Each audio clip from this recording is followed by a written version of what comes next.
Hello everyone. So today we are going to start the new chapter and the name of the chapter is the simple tenses. In this chapter we are going to know about the tenses, that is the simple tenses. Simple tenses with the present, past and future. Let's begin the chapter.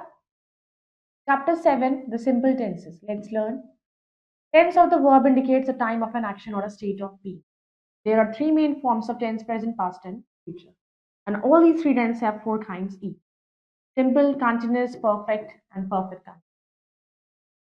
In this chapter, we shall study about the simple form of all the three tenses. Simple tenses. Tense indicate करता है time of action. वो कोई भी action अगर हो रहा है तो वो किस टाइम हो रहा है, हो चुका है, होने वाला है या होगा या चल रहा है।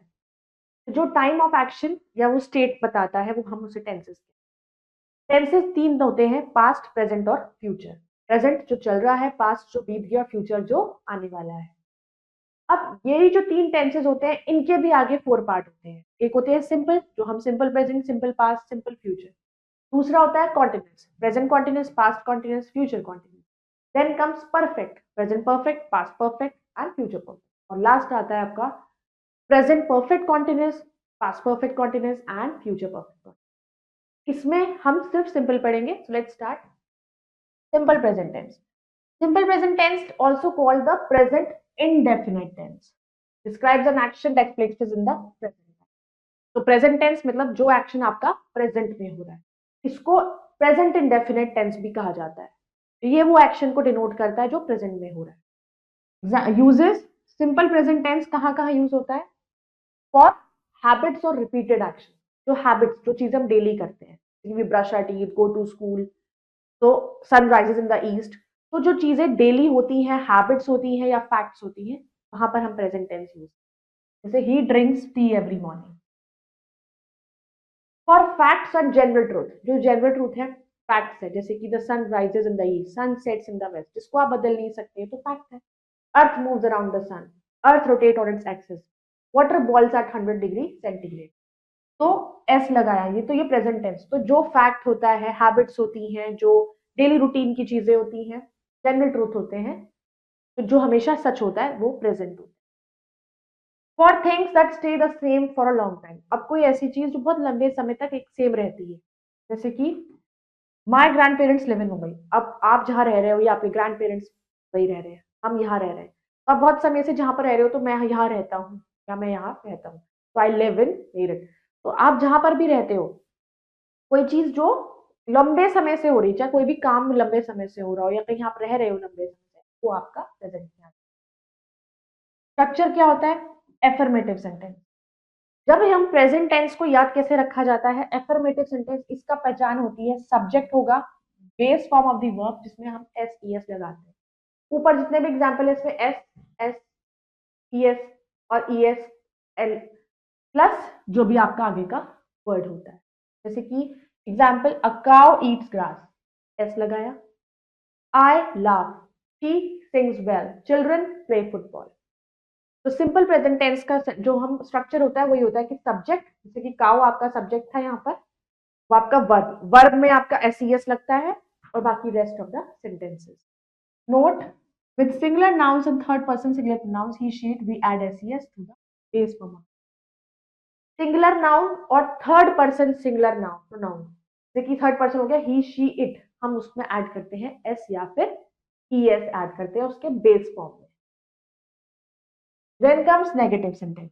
नेगेटिव सेंटेंस मतलब प्रेजेंट का ही नेगेटिव जब हम बनाते हैं, तो सब्जेक्ट तो वही रहेगा ही, डू डज जो भी उसमें क्वेश्चन में है सेंटेंस के अंदर।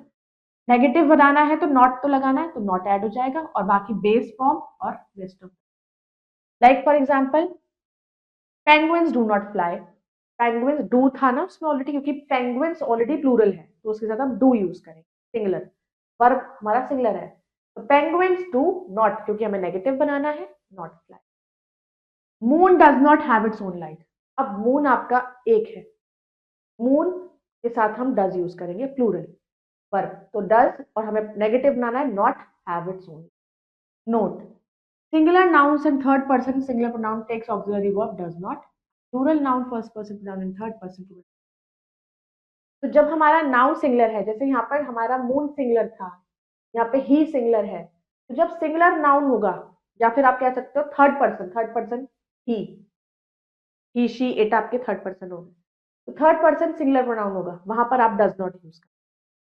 और जब आपका प्लूरल नाउन होगा, जैसे कि ऊपर था दिस इज पेंगुइन्स, या फिर आपका फर्स्ट पर्सन हो गया आपका आई, तो हम यूज करेंगे plural pronoun, do not use करें आई के साथ और आप अपने प्लूरल नाउन्स के। Then comes interrogative. अब प्रेजेंट में इंटेरोगेटिव सेंटेंस कैसे होता है? बी वर्ब होता है, इज आर एन, क्योंकि प्रेजेंट का बी वर्ब हो गया तो यूज करते हैं इज आर और आर। सब्जेक्ट साथ में लगेगा, फिर आपका मेन वर्ब आएगा और बाकी बचे हुए वर्ड्स आ जाएंगे। फिर आता है question word.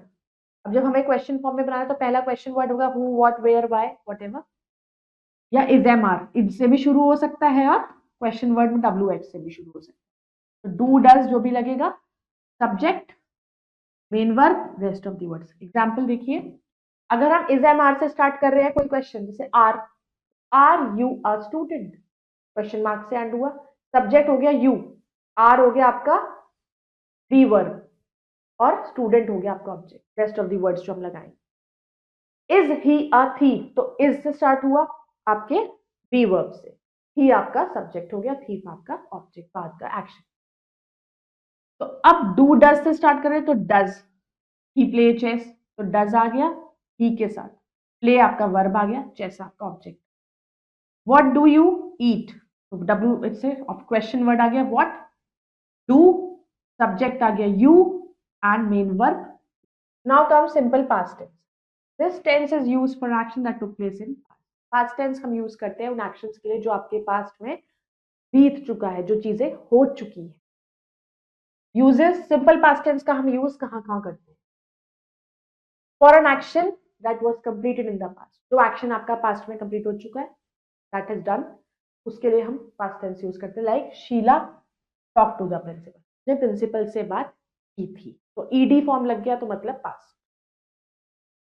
To describe a past tense, अब किसी भी पास्ट की किसी स्टेट को हमें बताना है कि पास्ट में ऐसा हुआ था, उस ऐसी चीज को हम बता रहे हैं, तब हम पास्ट टेंस का example, he was a cloth merchant, पहले वो ऐसा था, पहले वो क्या था, क्लॉथ मर्चेंट था, या पहले उसकी ऐसे दुकान थी। जो चीज पहले हुई थी या पहले हो चुकी थी, हम उसी को डिनोट कर रहे हैं। To describe an action that was completed at a specific time in the past, कि पास्ट में वो किसी एक टाइम पीरियड, स्पेसिफिक टाइम पर वो कंप्लीट हुई थी, तो हम एक्शन को बता रहे हैं। जैसे कि example, he went to Delhi last year, वो दिल्ली गया था लास्ट ईयर, पिछले साल। We waited until it stop raining, हम तब तक इंतजार किए जब तक बारिश रुकी नहीं। सिंपल पास्ट टेंस का स्ट्रक्चर क्या होता है? एफर्मेटिव सेंटेंस, वो पॉजिटिव सेंटेंसेस हम बनाते हैं। सब्जेक्ट आ गया सबसे पहले, पास्ट फॉर्म जो वर्ब की है, और रेस्ट ऑफ द वर्ड। जैसे कि example, I saw a lion in the zoo, तो पास्ट फॉर्म हो गई सॉ, सी का past saw, a lion in the zoo, तो आई आपका सब्जेक्ट हो गया, दे आपका सब्जेक्ट, वेंट आपकी पास्ट फॉर्म, बाकी के रेस्ट ऑफ, तो गो का वेंट। इसी का हमें नेगेटिव बनाना है, पहले सब्जेक्ट, डिड नॉट यूज करेंगे, पास्ट के लिए हम डिड का यूज करेंगे, डू डज प्रेजेंट में होता है, तो डिड हो गया, और नेगेटिव है तो इसलिए हमें नॉट यूज करना है। फिर वर्ब की बेस फॉर्म और बाकी के वर्ड। एग्जाम्पल, आई आपका सब्जेक्ट, डिड नॉट पास्ट के लिए, एंड सी आपकी base form, and that a film, they again did not play a cricket. Note, in negative sentence the main verb is used in its base form with did not. जब भी हम simple past में negative sentence बनाते हैं तो हम उसमें past वाली फॉर्म ना यूज करके प्रेजेंट वाली फॉर्म यूज करते हैं। Like we have done, they did not, क्योंकि डिड पास्ट में यूज करते हैं, डिड नॉट के साथ हम प्ले ही यूज करेंगे, प्लेड नहीं करेंगे। इंटेरोगेटिव, अब सिंपल पास्ट में इंटेरोगेटिव कैसे बनता है? डिड से स्टार्ट होगा, डिड प्लस सब्जेक्ट आपका, और फिर base form, rest of the word. फिर अगर डब्ल्यू एच वर्ड से स्टार्ट हो रहा है, जैसे व्हेन, व्हाट, वेयर, व्हाई से, फिर उसके साथ डिड लगाएंगे, सब्जेक्ट और आपकी वर्ब की बेस फॉर्म और बाकी के। Example, did you help your grand parents, तो डिड से स्टार्ट किया, यहाँ पर यू आपका सब्जेक्ट हो गया, हेल्प यूज करा हमने, इसमें भी बेस फॉर्म यूज करेंगे, और ग्रैंड पेरेंट्स बाकी के रेस्ट ऑफ। अगर WH वर्ड से स्टार्ट हुआ लाइक वेन के साथ डिड, आपका फिर सब्जेक्ट आ गया यू और रिटर्न आपका वर्ब आ गया और मुंबई आपके rest of. Then comes the simple future tense. This tense expresses an action that will take place in future, or action which is decided, intended or predicted in. Future tense express करता है वो action जो future में होंगे, या फिर कोई भी एक्शन जो डिसाइड हो चुका है कि हम एडवांस में हमने डिसाइड कर लिया कि अभी हम ये काम करेंगे, अभी वो काम हुआ नहीं है, होने वाला है. यूजेस. अब इस टेंस को हम कहाँ यूज करते हैं? To talk about actions that are not plan but are decided at time. जैसे कि अभी आप बोल रहे हैं और आप अभी से ही बाहर आने वाली चीज के बारे में आप कुछ बता रहे हैं कि मैं ऐसा करूंगा या करूंगी. तो at the time of speaking you are just telling about future, लेकिन वो काम अभी हुआ नहीं है, सिर्फ आप सोच रहे हो या आप करना चाह रहे हो. तो वो एक्शन जो प्लान नहीं है. Example, I will write a letter to my father tomorrow. मैं कल अपने फादर को लेटर लिखूंगी. What will you have to, tea और coffee? I will have tea. तुम क्या लोगे, टी लोगे कि कॉफी लोगे? अब आंसर वो देगा, आपने सिर्फ क्वेश्चन पूछा. Second, to predict a future event. जब भी किसी फ्यूचर के इवेंट के बारे में हम प्रिडिक्ट करते हैं तो हम फ्यूचर टेंस का यूज करते हैं. It will rain heavily tonight. लगता है आज मतलब रात को बारिश तेज होगी, हुई नहीं है. आपने मौसम देखा, मौसम को देख के you just predict. Father will return today from Agra. वापस आ जाएंगे, आए नहीं है. We also use going to form to talk about what seems like or certain when there is something in the present which tells us about the future. अब हम future tense में going to भी use करते हैं. Going to present होता है but हम उसे फ्यूचर के लिए भी यूज करते हैं, ये बताने के लिए कि जो चीज आपको लग रही है कि शायद हो सकती है या होने वाली है और उसको सर्टेन है, पक्का है जिसका आपको कि वो होगी, तो प्रेजेंट में है, लेकिन वो तब भी हमें फ्यूचर का डिपिक्ट करती है. जैसे कि look at those clouds. Clouds तो हमें प्रेजेंट में दिख रहे हैं ना. It is going to rain, तो ये जरूर बरसेंगे. What is full of water, it is going to sink. अब उसमें पानी भर गया है, हमें दिख रहा है, तो वो जरूर बह जाएगी. हम उसको प्रेजेंट में चीज को देखकर फ्यूचर उसका प्रिडिक्ट कर रहे हैं, तो हम गोइंग टू का यूज करें. Note, will is generally used with all subjects, but we use shall with INV only while talking about offers and suggestions. Like for example, I shall buy you the books you like. Shall we play a cricket match? Will को generally हम सब subjects के साथ use करते हैं, लेकिन shall हम सिर्फ I और V के साथ ही use करते हैं. जब भी हम किसी ऑफर या किसी को कोई ऑफर दे रहे हैं, कोई सजेशन दे रहे हैं, तो हम shall का यूज करें. I shall buy you the book you like. मैं तुम्हारे को खरीद दूंगा अगर तुम्हें कोई जो बुक पसंद है. Shall we play cricket match? क्या हम क्रिकेट मैच खेल सकते हैं? अब स्ट्रक्चर. अब फ्यूचर टेंस को कैसे पहचाना जाता है और कैसे करते हैं? Affirmative positive sentence. सबसे पहले आपका सब्जेक्ट आएगा विल, क्योंकि फ्यूचर को डिपिक्ट कर रहा है तो विल जरूर आता है. फिर वर्ब की बेस फॉर्म आती है यहाँ पे और बाकी रेस्ट ऑफ. एग्जाम्पल, ही आपका सब्जेक्ट, विल आपका फ्यूचर बताने के लिए विल, और आपकी बेस फॉर्म मतलब प्रेजेंट फॉर्म ही आएगी, meet me in the market. They will, फिर आपका वर्ब आ गया, base form me do a work, rest of the work. फिर हमें फ्यूचर का ही नेगेटिव बनाना है, सब्जेक्ट वहीं का वहीं रहेगा, विल शैल में से जो भी आएगा उनके साथ हम लगा देंगे नॉट. नेगेटिव के लिए नॉट लगाते हैं. फिर इसमें भी आपकी वही बेस फॉर्म आएगी, rest of the word. Like example, she will not wait for me. तो शी आपका सब्जेक्ट, फिर आपका विल या शैल जो भी होता है विल आ गया, नेगेटिव है इसलिए नॉट, बेस फॉर्म आ गई वेट, फॉर मी आपका rest of. They subject, will के साथ नॉट, गो आपकी बेस फॉर्म ऑफ वर्ब और to the beach tomorrow rest of. इसी का इंटेरोगेटिव कैसे बनाएंगे? विल शैल से स्टार्ट कर सकते हैं. क्वेश्चन पूछ रहे हैं, कभी विल से भी पूछ सकते हैं, will you do this work for me या shall you be able to come. Will shall में से जिससे भी हम स्टार्ट करेंगे, फिर आपका सब्जेक्ट आएगा, फिर वर्ब की बेस फॉर्म और रेस्ट ऑफ द वर्ड. या फिर अगर WH फैमिली से स्टार्ट करें, व्हाट वेयर व्हेन से, will shall plus subject base form. जैसे will you wait for me, क्या तुम मेरा वेट करोगे? विल से स्टार्ट किया, यू आपका सब्जेक्ट आ गया, वेट आ गया base form. And what will you do tomorrow, what से स्टार्ट करा, विल आ गया, यू आपका सब्जेक्ट, डू आपका वर्ब की base form tomorrow. Now let's do the worksheet. Complete the following sentences with an appropriate verb in a simple present tense. इसमें हमें simple present tense fill करना है, like sun dash in the west, who sets. Rain dash from the clouds. So rain.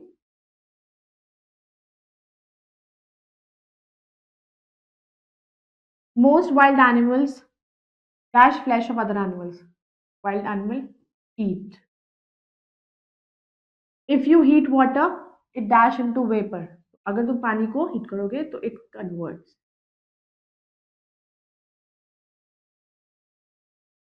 तरीके से you have to do the rest of the sentence. Present tense में हमें fill करना है. Then comes change the following sentence into tense shown given. अब ये जो sentences given है इसके आगे tense given है. जो tense हमें given है उसमें इसको convert करना है. जैसे कि we did not walk to school. अब इसको present में करना है क्योंकि ये past में है. We do not walk to school.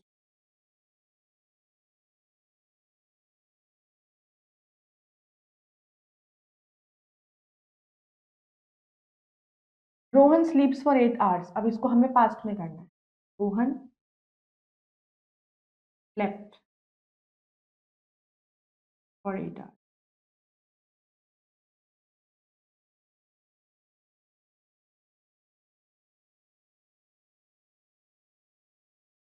They waited downstairs in the hall. तो अब इसमें हमें फ्यूचर में करना है. They will wait downstairs in the hall.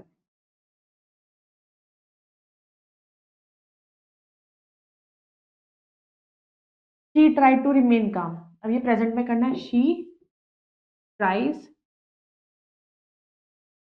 to remain calm.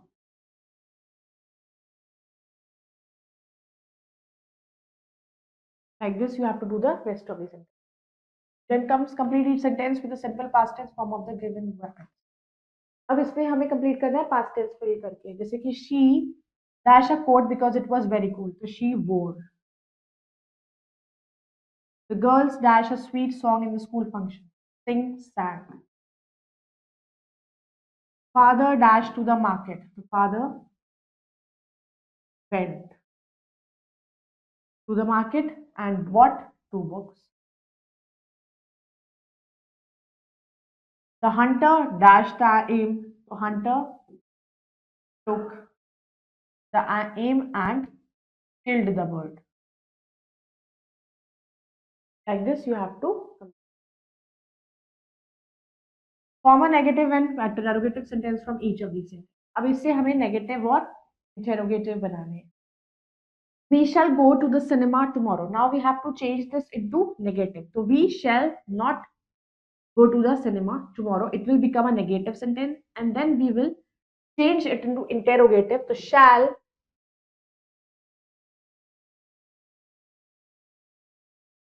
shall we go to the cinema tomorrow?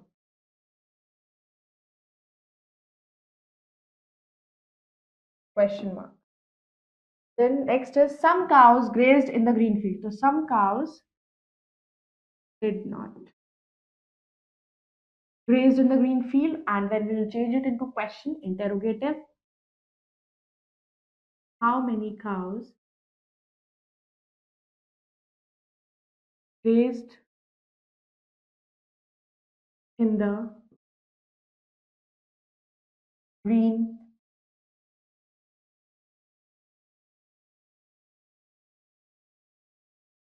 it will rain tomorrow, it will not rain tomorrow, it will come ये negative हो जाएगा, it will not rain tomorrow, and when we will change it into interrogative, will it rain tomorrow?